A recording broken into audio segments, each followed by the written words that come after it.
गोद में 13 महीने का बेटा और 3 बेटियों की जिम्मेदारी।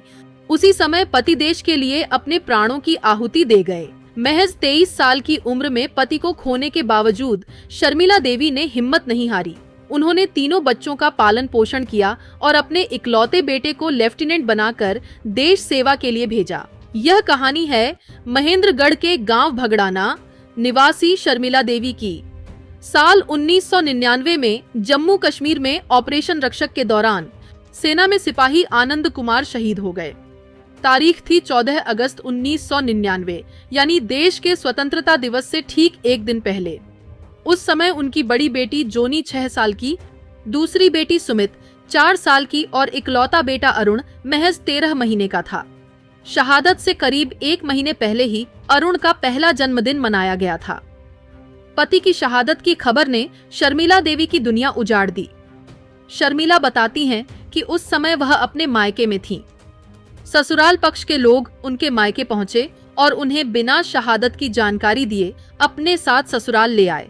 इसके बाद 17 अगस्त को पति के अंतिम संस्कार के समय उन्हें आनंद कुमार की शहादत की जानकारी हुई। यह उनके जीवन का सबसे बड़ा सदमा था, लेकिन सामने 3 मासूम बच्चों की जिम्मेदारी थी। शर्मिला देवी ने अपने आंसू पोंछे और बच्चों के लिए जीने का फैसला किया। उन्होंने अकेले ही तीनों बच्चों का पालन पोषण किया और उन्हें पढ़ा लिखा कर काबिल बनाया। इकलौते बेटे अरुण ने भी मां के इस सपने को अपना सपना बना लिया। उसने बीटेक की पढ़ाई पूरी की और सीडीएस परीक्षा पास करने के बाद भारतीय सेना में लेफ्टिनेंट बन गया। जिस मां ने पति की शहादत के बाद संघर्ष करते हुए बेटे को पाला, उसी बेटे को आज सेना की वर्दी में देखकर शर्मिला देवी का सबसे बड़ा सपना पूरा हुआ। इस परिवार की सबसे खास बात यह है कि देश सेवा की यह परंपरा सिर्फ एक पीढ़ी तक सीमित नहीं रही। परिवार की 3 पीढ़ियां सेना से जुड़ी हैं। शर्मिला देवी के ससुर और आनंद कुमार के पिता हजारी लाल भी भारतीय सेना में कार्यरत थे। आनंद कुमार जब महज 6 साल के थे, तभी उनके सिर से भी पिता का साया उठ गया था।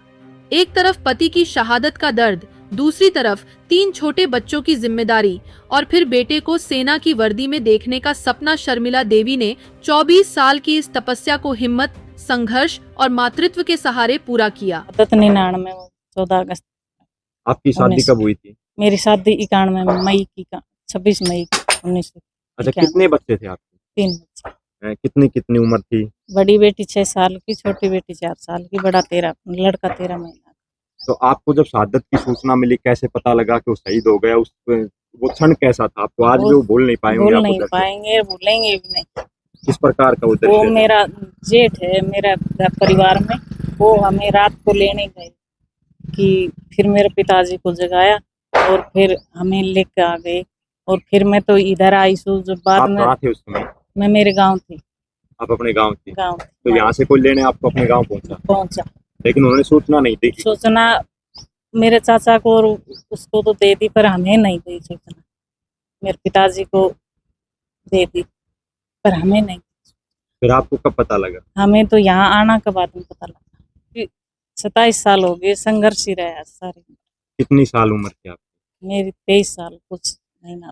23 साल आपकी उम्र थी। जो आपका सबसे जो छोटा बेटा था, उसका तो जन्मदिन भी आपने करीब 1 महीने पहले ही मनाया होगा। जी। कितने तारीख का जन्मदिन था इनका? 17 जुलाई। 17 जुलाई का। तो आज पूरा देश है वो कहीं ना कहीं 15 अगस्त को हर्षोल्लास से मना रहा है, तो उनका क्या संदेश रहेगा उन पर? आप एक शहीद के परिवार से हैं। मैं तो संदेश यही देती हूँ कि मान ले, अगर अपने जो चला जाता है वो तो जाता ही है, पर कुछ अपने बच्चों को तो परवरिश अच्छी करो। एक मेरा ससुर जी और मेरा पति और बेटा। अच्छा, तीनों पीढ़ी भारतीय सेना के? भारतीय सेना। तो आपको जब ये उनकी शहादत हुई तो ये इनको तो पता भी नहीं होगा कि नहीं, इनको पिताजी नहीं पता। यही लाइब्रेरी वगैरह और स्कूल का नाम बोल के गया था जिला प्रशासन, और रोड का बोल के गया, तो कोई नहीं, वो पूरा नहीं नहीं। तो आज सरकार से क्या मांग आपकी? सरकार से यही मांग है, जो बोल के गया था, आश्वासन दिया था, वो पूरी करो। ये 2022 में पास आउट हुए हैं। तो कहाँ गए थे आप उस समय? ये मैं देहरादून में पासिंग आउट थे। तो उस समय सारा दुख संघर्ष आपका जो कहीं ना कहीं आपकी आंखों से भी धुंधला हो गया हो गया। हर साल की उसके बाद कैसे परिवार पूरा आपने जैसे माता जी ने संभाला, तो स्कूल के अंदर भी कहीं पीटीएम होती होंगी, कोई अन्य कार्यक्रम होंगे, हाँ तो जी, पिता की भूमिका में माता जी नजर आई। हाँ जी, हर जगह पे मम्मी जाते थे, पीटीएम वगैरह में भी या फिर और भी कोई काम होता था उसमें भी मम्मी आगे जाते थे हर जगह। तो भाई ने भी प्रेरणा लेके आज कहाँ कार्यरत है भाई? भाई अभी फ़िलहाल श्रीनगर में पोस्टिंग है और उन्होंने भी काफ़ी मेहनत की है और मम्मी ने भी बहुत मेहनत की है, उसी की वजह से आज सब कुछ हुआ है। तीनों बहन भाई हमने अच्छे से पढ़ाई भी की है और अपनी-अपनी जगह पे अच्छा कर। अच्छा, बचपन में पिता नहीं होने का आपने गम झेला कहीं न कहीं, तो भाई जब सेना के अंदर गए तो मन के अंदर कुछ है नहीं? मन के अंदर बह तो था थोड़ा-सा, लेकिन ये था कि हाँ, गर्व भी महसूस हो रहा था कि जो लोग भाई ने जो है अच्छा किया है, इसलिए अच्छा लग रहा है। पिताजी ने जिस प्रकार देश के लिए प्राण न्यौछावर किए, हाँ तो जी। उसी से मोटिवेशन मिला। दादाजी भी आपके गए हाँ फौज में जी, थे। मेरे दादाजी भी आर्मी में थे और पापा भी आर्मी में थे और भाई भी अभी आर्मी में सेवा कर। आज जब उन लम्हों को याद करते हो किस तरह की अनुभूति होती है, किस तरह का महसूस किया जाता है?